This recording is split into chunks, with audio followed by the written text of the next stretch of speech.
Oh my god, you guys! I can't believe it! Fortune cookies can't predict the future!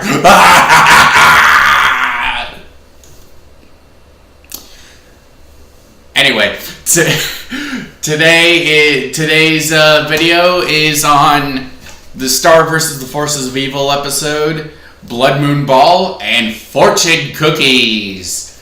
Let's start with Blood Moon Ball first, because that's the first minisode. Pretty good episode, I think. Not much really happens in it, at least as far as I can tell. Star's ex-boyfriend, Tom the Demon, who was shown in one of the previous episodes as a one-off gag, and is shown in the intro, comes to take Star to the Blood Moon Ball. And, apparently, Star, I'm guessing, left him because he has anger issues. Sorry, I don't know where that came from. Anyway,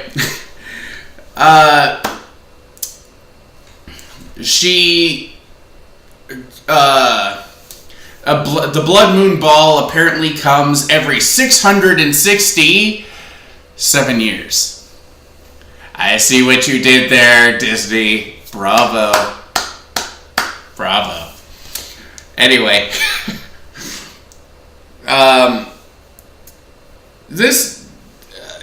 He goes back to the underworld because apparently he's waiting for Star to show up, and so his soul and her soul can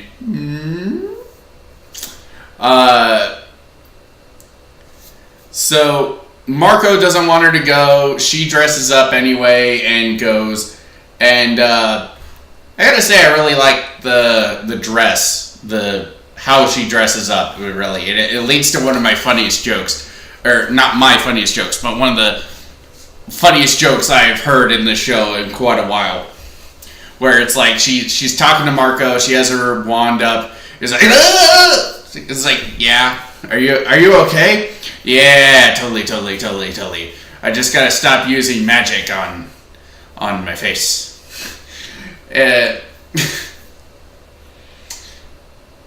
think it would have been funnier if parts of her were smoking a little bit after that, but you know. She goes to the Blood Moon Ball. Marco says, "Don't go." She says, "I'm totally going." Hopefully that shows up in the mic. I don't know if it will or not. If it doesn't, I'm just going to put something in post, but whatever. Anyway, she goes to the Blood Moon Ball. Apparently, Tom has made it Star friendly to not scare her away. And some of this imagery makes me really...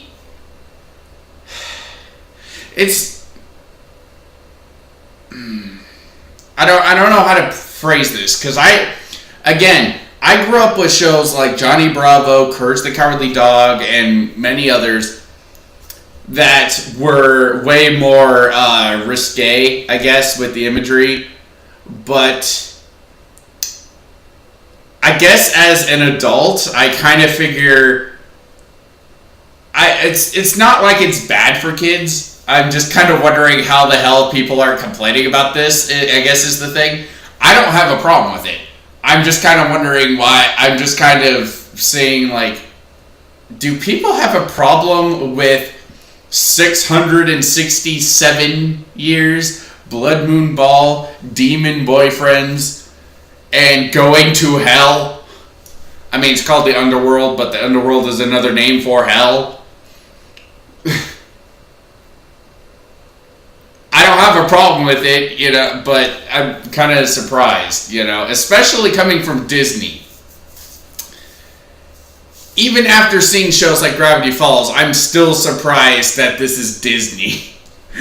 I don't take this as like an insult, like oh, I hate this episode because I'm like shocked at it. No, I love this episode. I especially love the dance sequence at the end. It's really kind of cool. It kind of reminds me a little bit of another show. But anyway, Marco shows up to the underworld and dances with Star under the blood moon light, which apparently binds their souls together for eternity, which I guess is basically marriage. Mazel tov! I just wanted somebody to yell that in the background. Apparently Tom gets pissed off because that dance was apparently meant for him, and it ends with Star saying, "You're infuriating." It throws her boots or shoes or whatever at Marco, which, funny enough, they go off the building, which is actually kind of funny. Like, it kind of looks like she was meaning to throw them at Marco, but they just kind of went off the building. And, I don't know why that's funny to me, but it's like, you're infuriating. You don't trust me to handle things on my own. I'm 14. I can handle a demon. And it ends with them, kind of, like, saying stuff at the same time.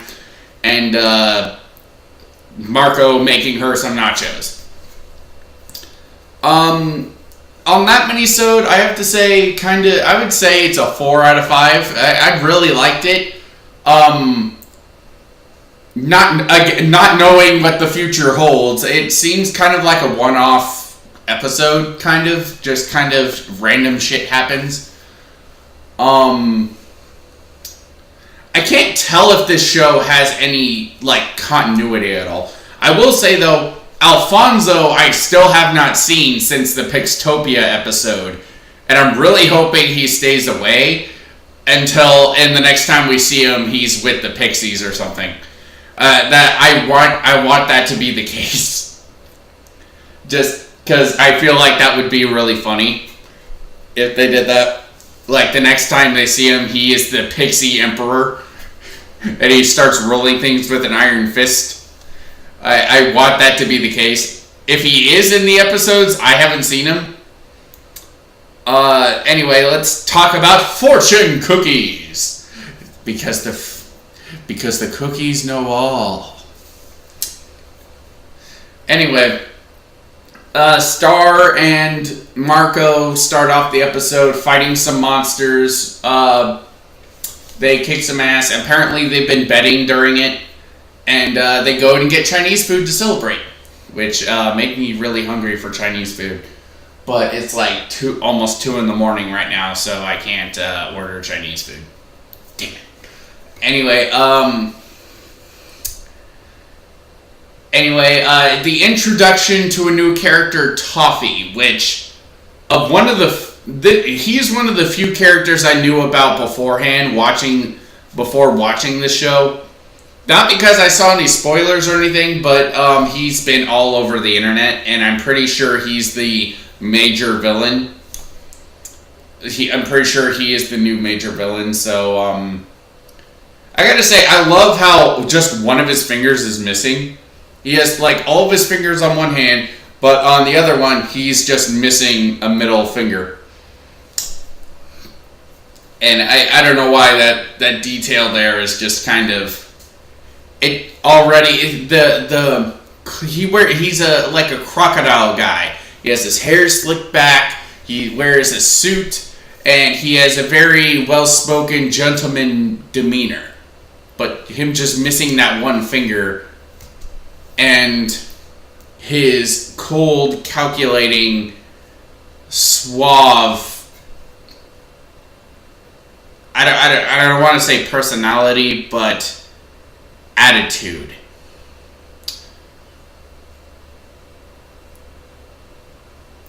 I'm trying to think of a parallel to him that makes me, like, he kind of reminds me a little bit of the Penguin from Batman.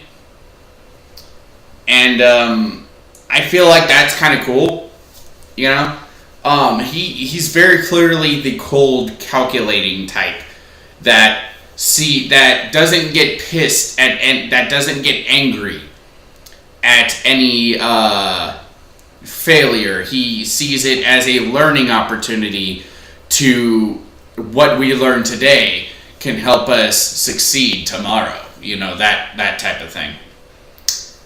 And Star gets some fortune cookies and thinks that they magically predict the future, and starts blindly following their every command. And I thought I was the only one who did that. No, I'm kidding. It's really funny, I think. And Toffee is like Toffee, the new character, inserts a new fortune cookie into her bag that says love is always the answer. And Star doesn't fight back, leading to one of my favorite line in the whole episode. Sorry, Marco, it's not the way of the cookie. Or it's not the will of the cookie, or something along those lines. I'm already forgetting. And she starts hugging the monsters, and they all are into it. Not that way, but they all start hugging her. And one of them, the two-headed snake monster thing, hugs her and is like, hold on, man. I've been waiting for this since middle school.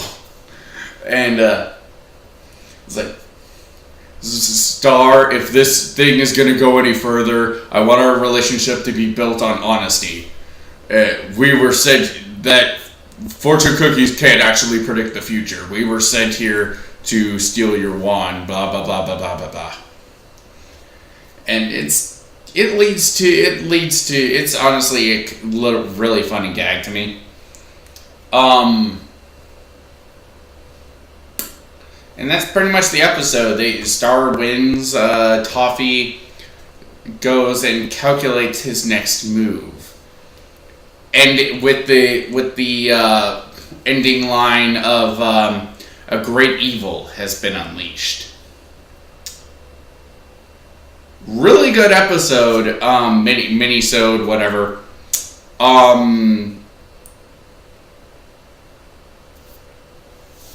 don't know. There's not a whole lot to say about this one. This is just mostly jokes for the most part. And, yeah, I really did like... I like the Blood Moon Ball one better. Mostly because of Tom. And probably because I see myself in him. For those who don't know, I am a very angry individual. I come off as really goofy or whatever, but... when I'm angry, I tend to lash out and break things. So, yeah. And especially recently, I've been getting angry at least a couple times a day now. Maybe I need me a little angry bunny. I have no idea why I'm so angry all the time.